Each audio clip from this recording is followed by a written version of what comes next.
Olá! Hoje a gente vai mergulhar a fundo em um dos textos mais importantes para quem está começando a estudar psicanálise, As 5 Lições de Sigmund Freud. É um texto essencial, sabe?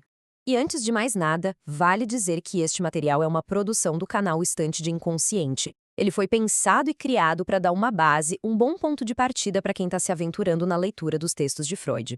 Bom, para a gente entender de onde veio esse texto, a gente precisa voltar um pouquinho no tempo, lá para 1909. O Freud foi convidado para dar uma série de conferências na Clark University, nos Estados Unidos. Foi a primeira vez que ele apresentou suas ideias para um público americano, imagina só. E essas palestras deram tão certo que depois foram transcritas e viraram o texto que a gente vai analisar hoje. A nossa análise aqui vai seguir direitinho a estrutura que o próprio Freud usou, tá? A gente começa com o caso que deu o pontapé inicial em tudo, depois passa pela descoberta da repressão, explora as ferramentas para acessar o inconsciente, encara o tema da sexualidade e, por fim, a gente vai entender qual é o objetivo do tratamento psicanalítico. E a primeira lição já começa de um jeito bem interessante. O Freud não começa falando dele mesmo, não. Ele começa falando do trabalho de um colega, Joseph Breuer, com uma paciente que, bom, entraria para a história. A famosa Ana O. Pensa só, a Ana O tinha um quadro que desafiava os médicos da época. Eram sintomas físicos, mas sem nenhuma causa orgânica. E o mais curioso é que os primeiros termos da psicanálise, como cura pela fala e limpeza de chaminé, vieram da própria paciente. Ela sentia que quando falava sob hipnose, alguma coisa era limpa da mente dela. E o Breuer percebeu uma coisa revolucionária. Quando a Ana O, hipnotizada, lembrava da cena exata em que um sintoma tinha surgido e conseguia botar para fora a emoção ligada àquela cena, o sintoma simplesmente desaparecia. A conclusão foi certeira. Os sintomas não eram aleatórios. Eles eram, como Freud diria, monumentos de lembranças dolorosas que tinham sido esquecidas. Bom, mas a história não para por aí. O Freud começou a usar o método do Breuer, mas logo viu que a hipnose nem sempre funcionava. E foi justamente ao abandonar essa técnica que ele fez uma de suas maiores descobertas. Ele notou que os pacientes tinham uma dificuldade ativa em se lembrar. Existia uma força se opondo à lembrança, uma resistência. E aí ele pensou, peraí, essa mesma força deve ter sido a responsável por expulsar essa lembrança da consciência lá atrás. E a esse mecanismo de defesa do eu, ele deu o nome de repressão, ou recalque. O próprio Freud usou uma analogia ótima para explicar isso. Imagina que uma ideia perturbadora é como alguém que começa a atrapalhar uma palestra. Essa pessoa é expulsa da sala, isso é a repressão. Aí colocam os guardas na porta para ela não voltar, essa é a resistência.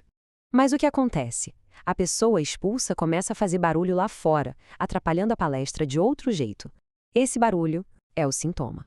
Certo. Então, se a hipnose não era mais a ferramenta principal, como é que se acessava esse material reprimido que estava causando tanto problema? É na terceira lição que o Freud apresenta o seu, digamos, kit de ferramentas psicanalítico. A regra de ouro passou a ser a associação livre. O paciente devia falar tudo o que viesse à mente, sem crítica, sem filtro. Freud acreditava que nada na mente acontece por acaso. E, além disso, ele começou a prestar uma atenção especial nos sonhos e naqueles pequenos erros do dia a dia, sabe? Os atos falhos. Ele via tudo isso como portais para o inconsciente. E de todas essas ferramentas, os sonhos eram para Freud a mais valiosa de todas. Ele dizia que os sonhos são a realização disfarçada de desejos reprimidos. Aquilo que a gente lembra do sonho, o conteúdo manifesto, é só a fachada. O verdadeiro significado está escondido nos pensamentos latentes que foram distorcidos pela mesma força da repressão. E chegamos na quarta lição, que é onde Freud apresenta o argumento que gerou mais polêmica e resistência. A ideia de que os desejos reprimidos, lá na origem das neuroses, são de natureza sexual. Para entender por que isso foi tão chocante, a gente tem que pensar na época, a Era Vitoriana. Uma sociedade super reprimida, onde a criança era vista como um anjo, puro, assexuado. A teoria de Freud simplesmente explodiu essa visão. Mas o ponto-chave aqui é entender o que Freud queria dizer com sexual. Não se trata só de ato genital, gente.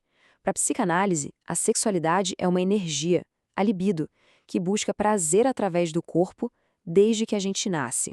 É um conceito muito, mas muito mais amplo que o usual. Freud vai afirmar que a criança não é um ser assexuado. Ela experimenta prazer em várias partes do corpo e desenvolve uma vida amorosa bem complexa centrada nos pais. E é esse conjunto de desejos e rivalidades, o famoso complexo de Édipo, que precisa ser superado e reprimido para que o desenvolvimento social aconteça, mas ele continua lá, ativo no inconsciente. Na última lição, Freud finalmente amarra todas essas ideias para explicar como a terapia psicanalítica funciona e qual é o seu objetivo final. E atenção, não se trata apenas de eliminar sintomas, viu? Durante o tratamento, acontece um fenômeno que é fundamental, a transferência. O paciente, sem nem perceber, começa a transferir para a figura do analista os sentimentos e os padrões das suas relações antigas, principalmente com os pais. Isso é incrível, porque torna um conflito infantil original, visível e acessível para ser trabalhado ali, no aqui e agora da sessão. Então, o objetivo não é simplesmente apagar o desejo, é trazer esse material reprimido de volta à consciência, para que o eu adulto possa lidar com ele de uma forma mais saudável. No lugar da repressão automática da infância, a pessoa ganha a chance de conscientemente rejeitar ou redirecionar essa energia para algo produtivo, que é a sublimação, ou até mesmo aceitar esse desejo. A visão de Freud sobre a terapia fica bem clara nessa citação.